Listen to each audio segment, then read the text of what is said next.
Imagine this. It's your birthday. Your phone is blowing up with notifications, people are singing to you, someone brought a cake with way too many candles on it. And somewhere in the middle of all that, you're just standing there, smiling politely, nodding, thinking about what you need to get done tomorrow. And the whole time, one quiet thought keeps circling in the back of your mind. Why doesn't this feel like anything? If that sounds familiar, you've probably been told you're weird for it. Maybe someone looked at you like you had two heads when you said you didn't have birthday plans. Maybe you yourself have wondered, am I broken? Am I ungrateful? Is something wrong with me? Here's what I want you to know before we go any further. Nothing is wrong with you. In fact, your brain might be doing something far more sophisticated than the people who lose their minds over a birthday ever realize. And today, we're going to get into exactly why. Let's start with how your brain actually processes birthdays, because it doesn't process them the way you might think. Your brain is essentially a prediction machine. Every single day, it's quietly running simulations, building expectations, calculating what's likely to happen next. Neuroscientists call this predictive processing. And birthdays? Birthdays are one of the most expectation-loaded events your brain ever has to deal with. Society has spent your entire life telling you that your birthday is supposed to feel magical, special, transformative. So your brain builds a model, an internal picture of what this day should feel like. And then the day arrives, and it just feels like Tuesday.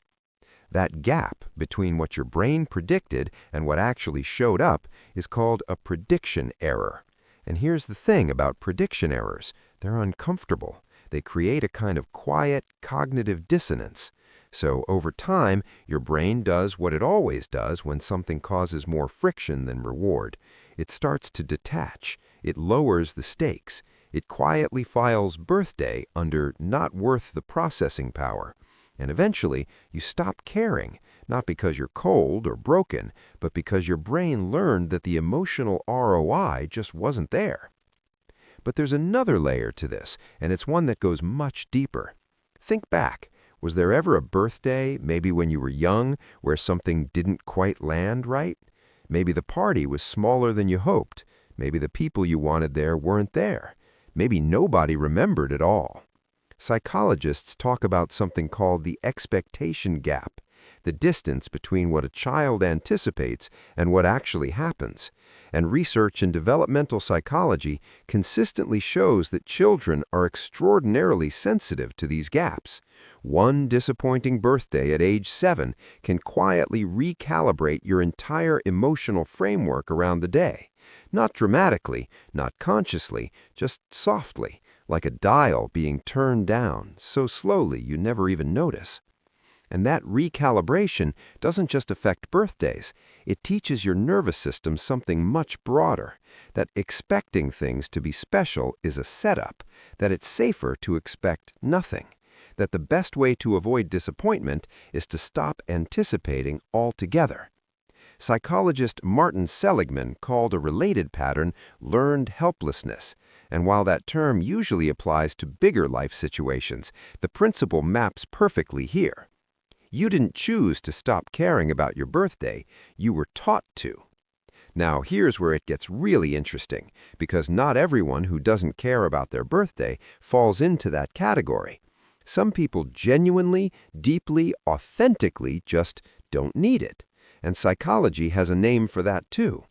Self-determination theory, developed by researchers Ryan and Dishi, describes people who are intrinsically motivated, people whose sense of self-worth comes from within rather than from external validation. These people don't need a designated day to feel seen. They don't need cake and applause to feel loved. They experience their value as a constant, quiet hum rather than a yearly spike. And here's the beautiful irony. Those people are often psychologically healthier than the ones who desperately need the birthday spotlight. They've built an internal compass that doesn't rely on the calendar to point north. There's also something worth saying about what birthdays actually represent. At their core, birthdays are a cultural ritual, a collective agreement that we should pause once a year and mark the fact that a person exists. And rituals are powerful. They create meaning, connection, continuity. But rituals only work when they resonate. When you've spent years watching the ritual fall flat, or when you're someone who finds meaning in ordinary moments rather than designated ones, the ritual stops resonating. It becomes a performance, and performing emotions you don't feel is genuinely exhausting.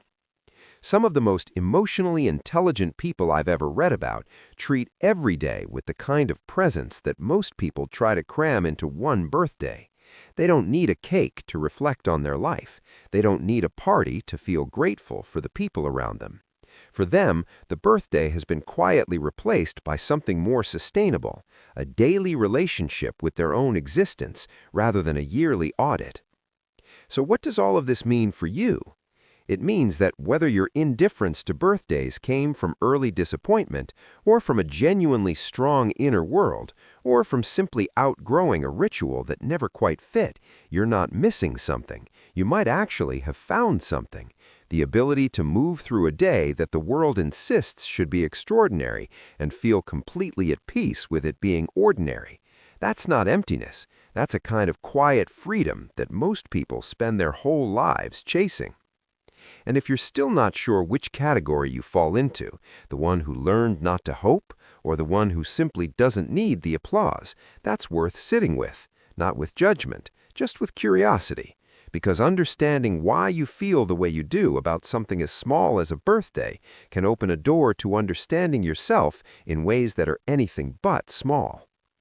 If this video made you think about your own relationship with birthdays, or with expectations in general, I'd genuinely love to hear your story in the comments. And if you've never really been able to put this feeling into words before, maybe now you can. That's what we're here for.